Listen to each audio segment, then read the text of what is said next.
Konnichiwa. That's Japanese for hello. For today's video, we're going to probably wrap up our Wi-Fi enabled temperature and humidity data logger that we've been working on. We've done a couple of videos on it already, or associated with it. First the construction, and then just running it basically from Thani. And then I introduced you to how we can work with Wi-Fi on how to communicate data into a Pico W so that we could change settings in that. So here what we're going to do is incorporate several different technologies so that we can utilize this as a remote data logger that we can access via Wi-Fi. To start out with, I just want to show you what it looks like on a Linux computer. Of course, it's in a web browser, so it should look the same on just about any computer. Now, the thing you'll notice right away is that the current date and time is set. When Thani when you're running a Pico W via Thani, or a Pico for that matter, it will automatically set the built-in real-time clock for the Pico. So that's why we see the current time in it. Now here on this web page that's being delivered by the Pico W, we've got a title at the top, says temperature and humidity, so that way when I log into that IP address, I know what I'm attaching to. I've got a 12-digit keypad here, the digits 0 through 9, as well as B for backspace and E for enter. Below that is a little description line telling me what format to enter the date and time in. And below that is the current date, time, and temperature in Fahrenheit and 47% relative humidity. Now the interface's purpose, one, is to see what the sensors are seeing and to make sure the device is running, but also to change the date and time. Remember, if you're plugging it in from just a power supply, Thani won't be there to set the real-time clock. So that'll have to be done remotely, and that's what we're going to do. So for example here, let's say I wanted to set it to January 1st, so that would be 01 for month, 01 for the date, and then the year, we'll use 23 as our example.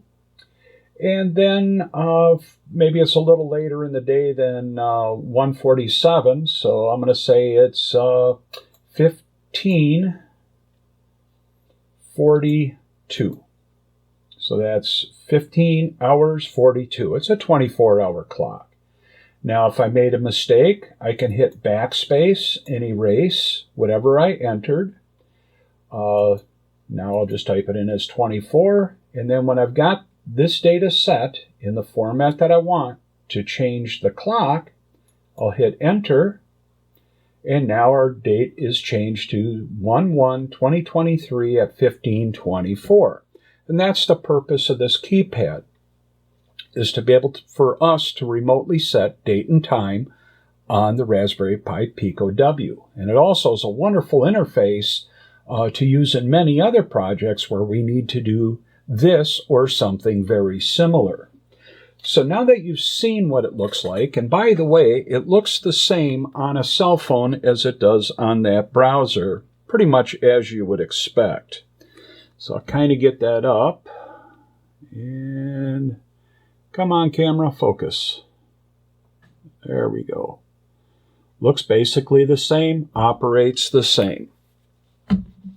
Now, we're going to go through a couple of different programs to explain this, because I took the original program, massaged it a little bit, knowing that this particular example of Wi-Fi that I'm using and communications protocol, going through a socket, this particular example is blocking, meaning that the main loop in my program, the one that we're running on our Pico W, will only respond to inputs from this remote web page. So it'll just go there and then wait for something to happen. That's generally not a really good way to do things, but it is a starting point for playing around with Pico Ws.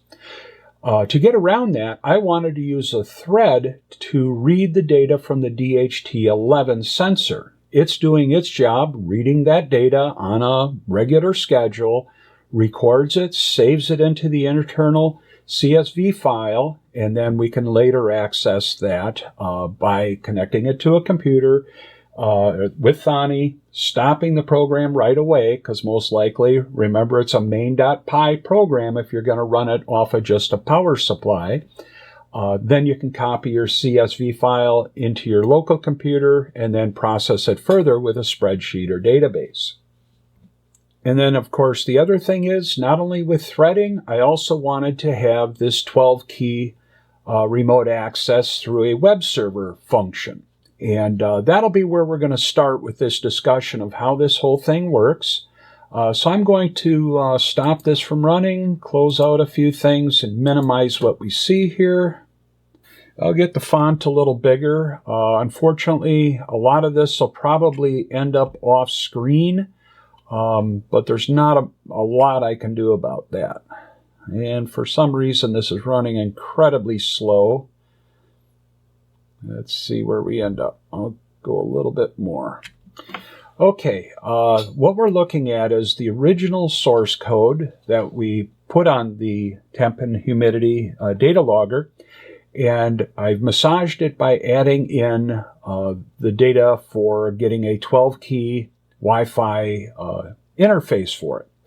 And that's what the comments up here basically explaining. Also gives you some descriptive data on it, etc.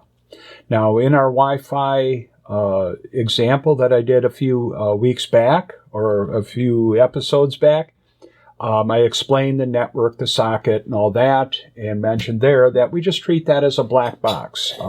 Rather than go into the tremendous amount of detail on that, we're going to treat that simply as a black box.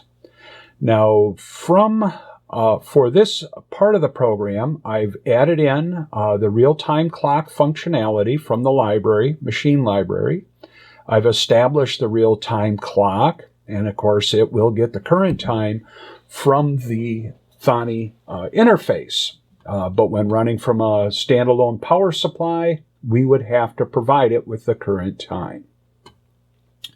I also changed out the function, I believe, from what it originally was for the LED on board underneath here. What I do now is once it's connected to the Wi-Fi or to the network, the light will come on and just stay on.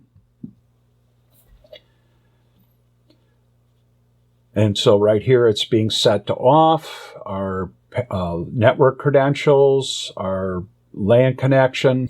Moving into the HTML code that we define and store in this variable, HTML, you have a few lines of preparatory information. You'll have to tinker with this a little bit, look into the HTML documentation for that. You're dealing with device with scaling and viewports, etc. And again, I try to treat that somewhat as a black box because I had the look I wanted. I didn't want to really change that.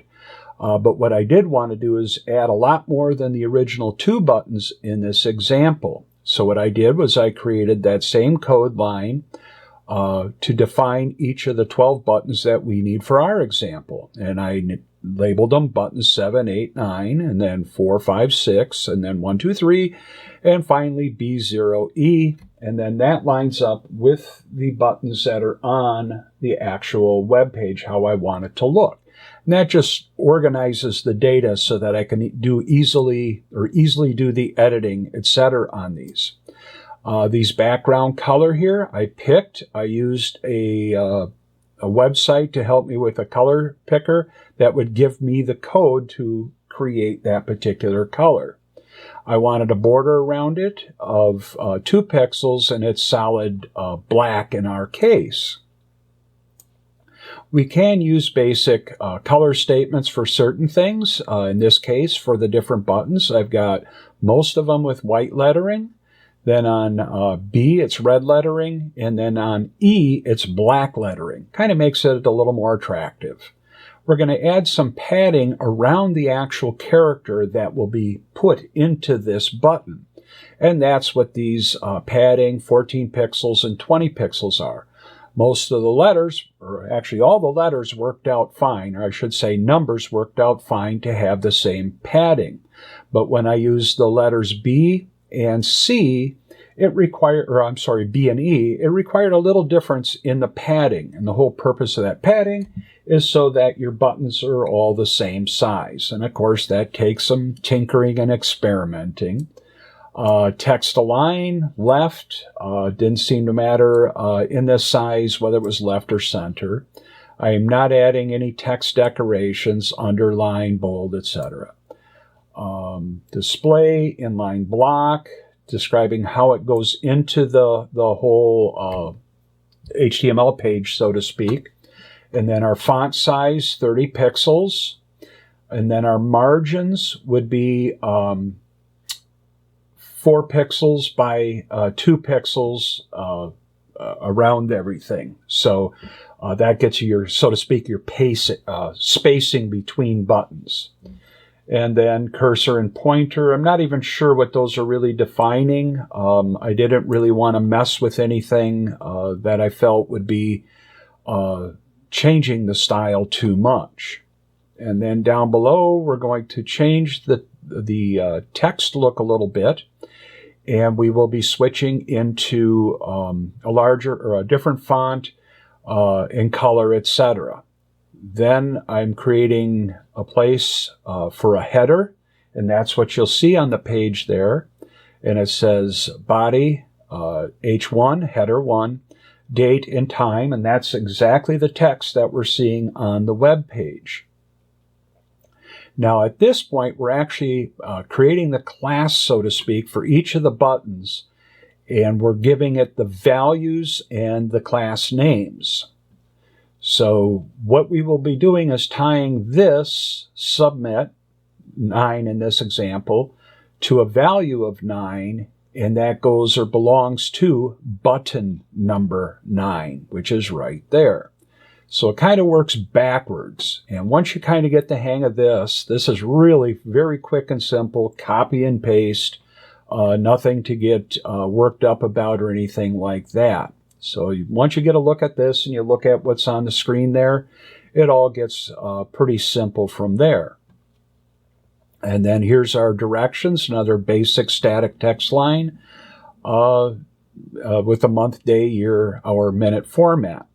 And then again, we're going to change the font and color for additional text that will follow, and that's lower down in the code when we're getting data from the web page.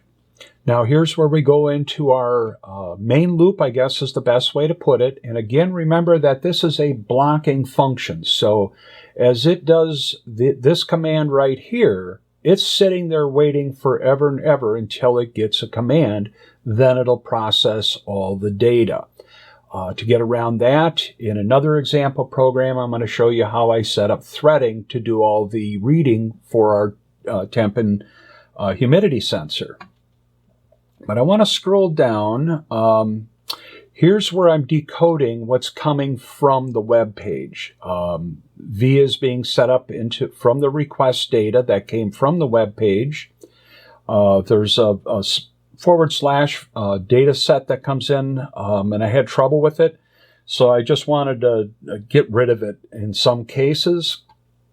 And so I make a note here to, if that character exists, just pass over it. People would say, well, you don't even need to do that. Yeah, I know. I could have done just the conditions on what I'm expecting. But in this case, I want to understand what is going on with that / character and how I'm dealing with it 6 months from now when I forget I was dealing with it. But anyhow, it's just getting rid of that character.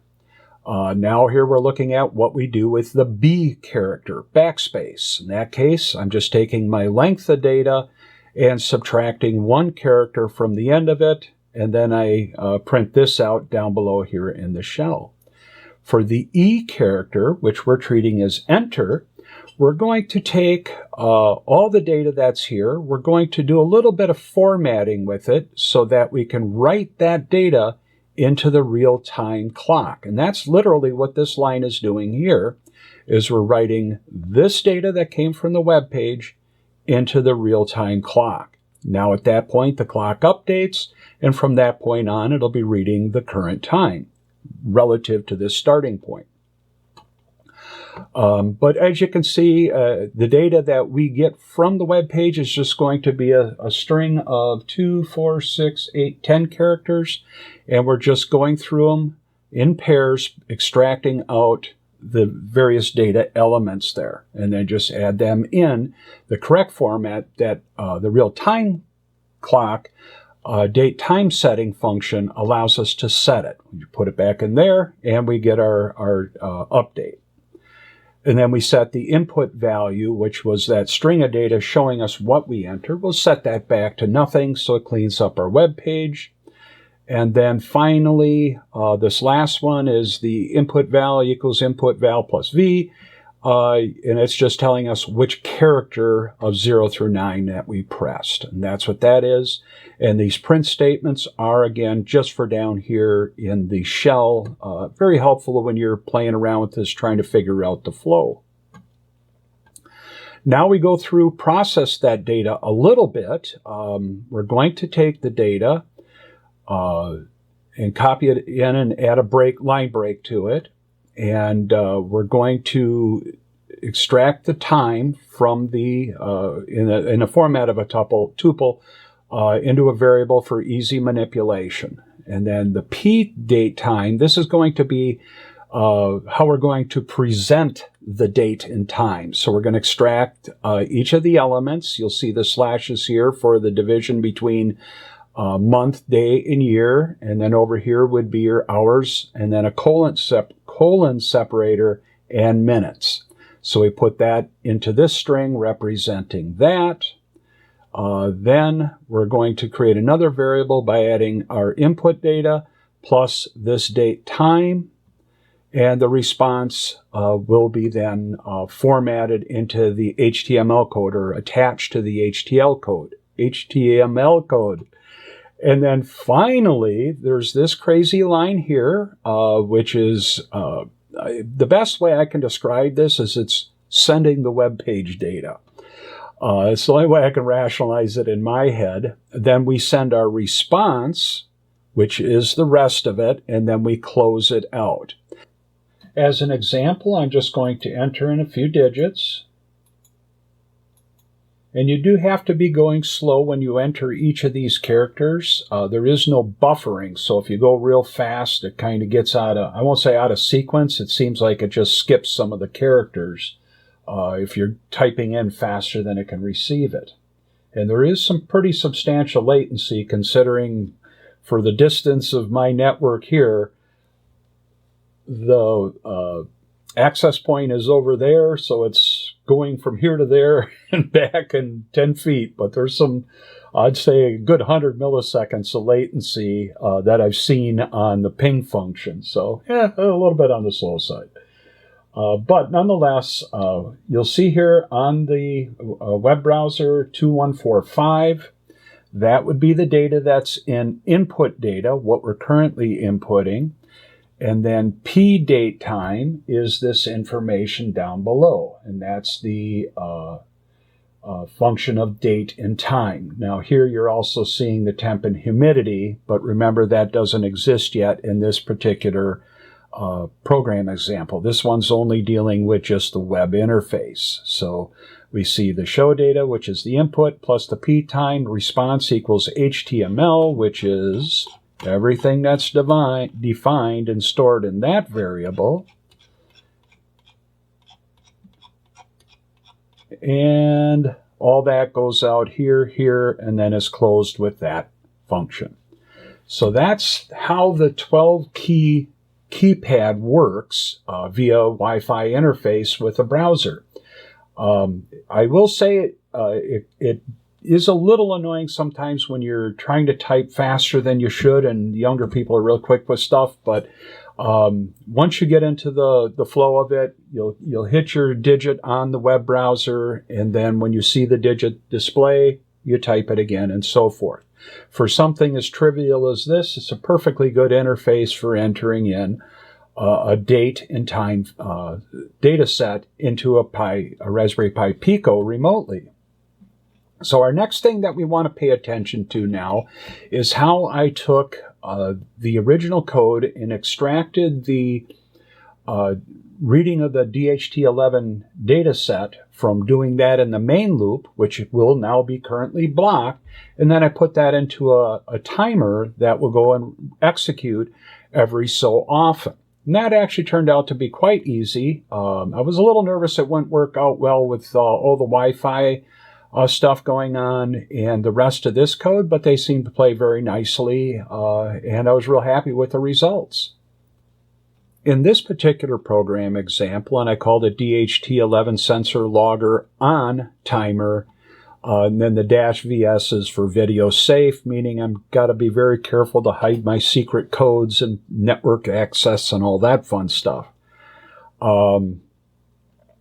But we've got all this was the same. The real-time clock, I just explained that in the other example.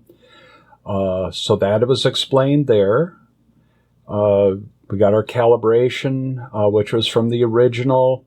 And actually that's supposed to be CSV. I'll change that now so I don't forget, but I probably will forget to upload it to the other one. I should change the comment to comma separated as opposed to whatever CVS would have been. I think that's a drugstore chain here in the States. We've got our pin, all that stuff was all explained. Now here I created a function, and I'm calling it a handler for the timer IRQ, interrupt request, that is going to read and record the data. So this is actually going to do a lot more than you typically see in a quick jump out. But let's skip by that because we're going to come back to it in a minute. And the rest of this area here has more to do with just having a loop to keep the thing running. Otherwise, just turning this on by itself, it will keep running. And the only way to turn off that timer is to issue this DHT11 timer and then the deinitialize. That will actually stop it, because even if this program here crashes, your front code, that background timer is still running. So the only way to really stop it at that point is to unplug it and plug it back in. But what I wanted was this timer to run at approximately 15-minute intervals. I don't really need to track temperature or humidity at any resolution faster than 15 minutes. Temperature just does not change that quickly, nor does humidity. So my target was to get a timer to run at 15 minutes, which works out to 900,000 milliseconds. And that would be the variable that we would put here. You'll see I got 2,000 in there right now. That's 2,000 milliseconds, or 2 seconds of time for that to execute. When I'm doing testing, I don't want to wait 15 minutes and then see a value get written. So in your program and in the final program, when it's all combined together, that'll be up around 900,000, but set it to whatever you want for your interval.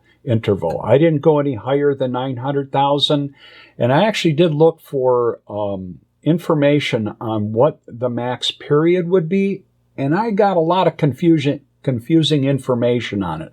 I'm not exactly sure how high I can go up. I do know that 900,000 milliseconds work perfectly good for 15 minutes of my periodic timer. But nonetheless, we've done timers in previous videos, but I did add this line here. This will actually execute the function once before we start the timer. And that gets you your very first read or first data set. And then after your period of time expires, it'll rewrite or write new data to the CSV file repeatedly. And here we're setting the type of timer to a periodic, and that callback process is DHT11 data. So then we go up here, and that is our function. And I've modified this a little bit in the other programs, so I'll probably touch on it there once it's all combined into the final result. But this all here will read the data from the sensor, do some math calculations for us Yankees to get Fahrenheit and all that fun stuff. Then I print it out down below on the shell. I get it ready for writing into the internal file system, and then we break out of this loop of 10 tries. The 10 tries has to do with sometimes you get a read failure, and that's more often than not caused by reading too quickly. And so your first read is almost always a failure. Then after that, it seems to settle in. And then after you get it going and it gets running, then your read failures drop out dramatically.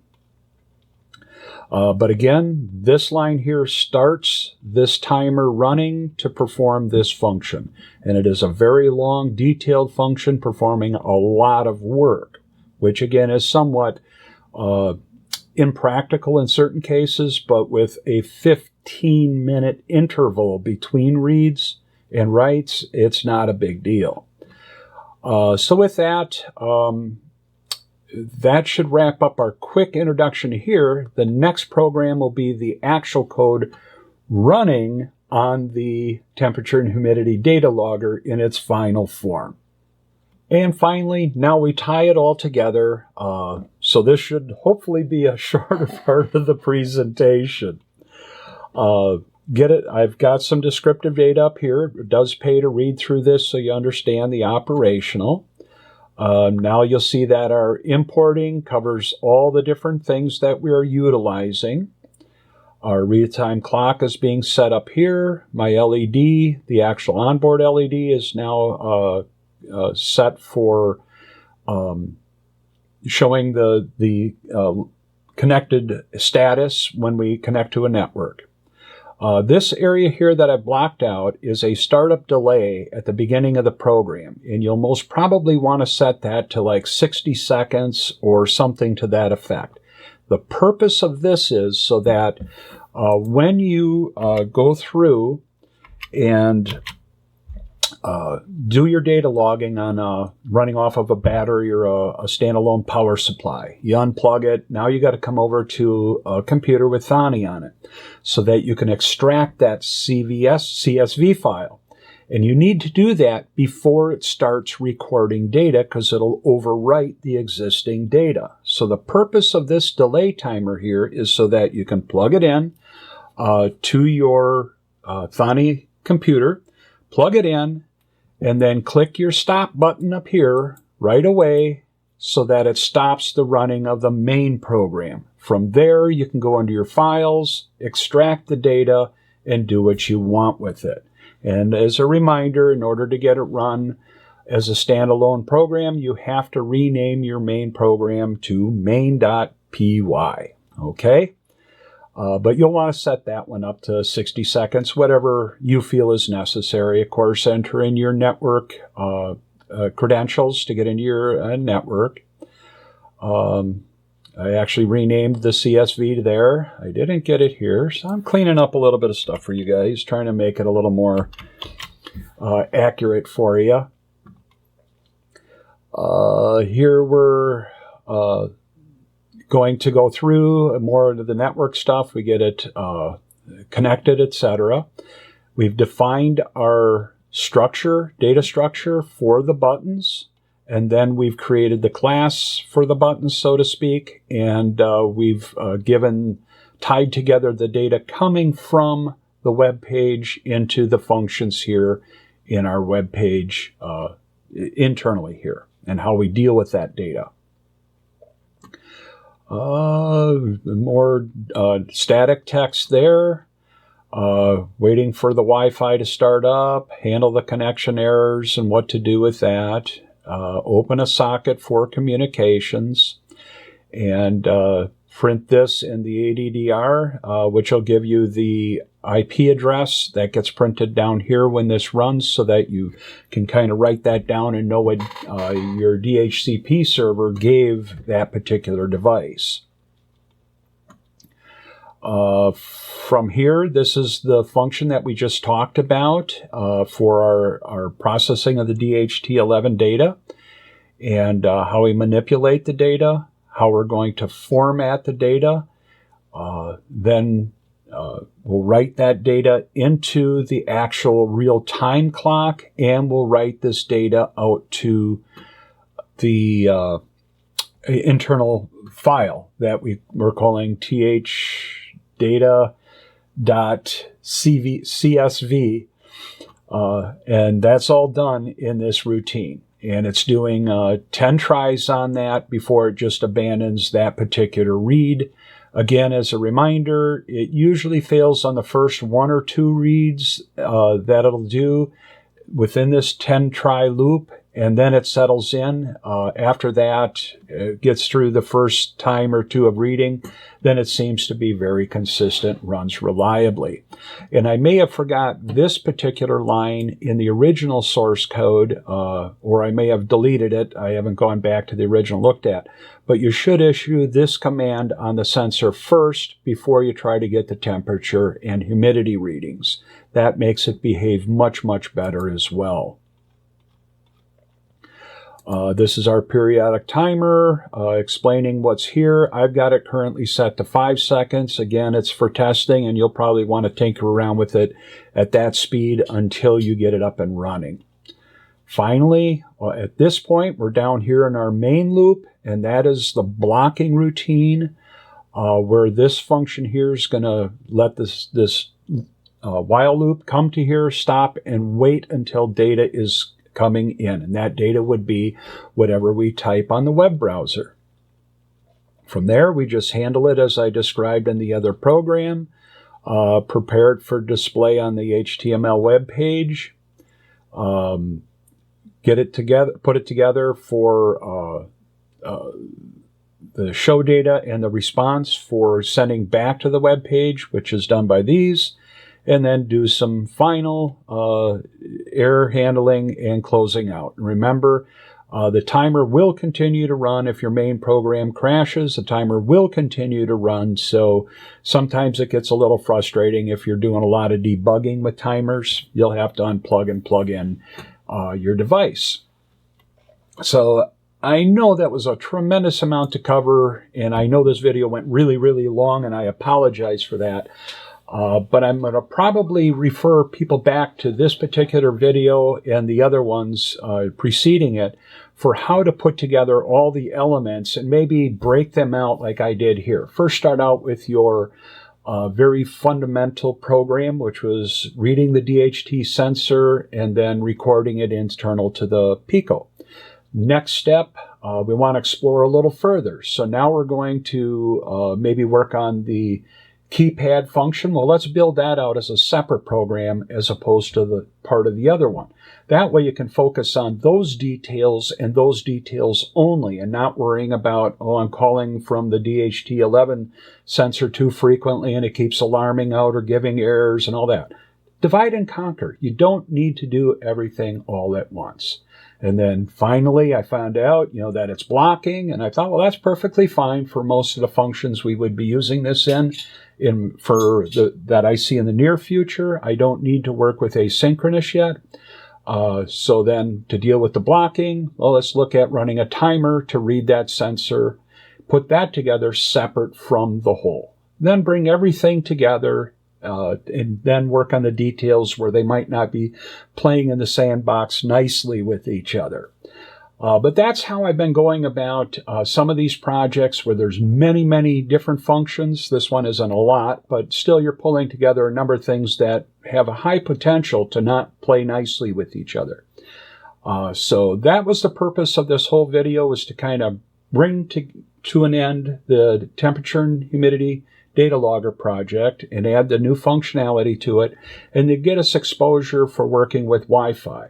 As I keep mentioning in this series of videos lately about a big project coming up, that one's going to be utilizing, off the top of my head, somewhere between 10 and 20 Pico W's, and it's got nothing to do with home automation or anything like that. So I'll just leave you with that teaser on that one. Well, this is going to wrap it up for not only this video, but this project. I sincerely hope you garnered some new information about working with the Pico W. And if you did like it, hopefully you'll subscribe, like, and share this video with others that you think may be interested. Thanks again for watching. I'm Chris DeHut for Making Stuff with Chris DeHut.